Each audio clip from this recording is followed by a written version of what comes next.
গীতসংহিতা 12।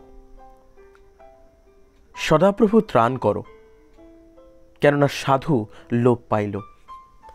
মনুষ্য সন্তানদের মধ্যে বিশ্বসনীয় লোক শেষ হইল। প্রতিজন প্রতিবাসীর সহিত অলিক কথা কহে, চাটুবাদী ওষ্ঠাধরে ও দ্বিধা চিত্তে কথা কহে। সদাপ্রভু সমস্ত চাটুবাদী ওষ্ঠাধর ও দর্পবাদী জিহ্বা কাটিয়া ফেলিবেন।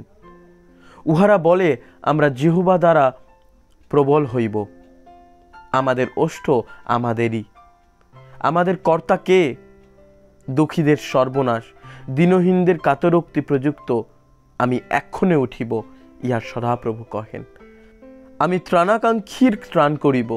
সদাপ্রভুর বাক্য সকল নির্মল বাক্য, তাহা মৃত্তিকার মুচিতে খাঁটি করা রৌপের তুল্য, 7 বার পরিষ্কৃত রৌপের তুল্য।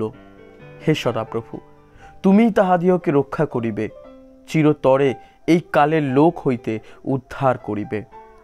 দুষ্টগণ চারিদিকে বিহার করে, যখন মনুষ্য সন্তানদের মধ্যে অধমতা উচ্চীকৃত হয়।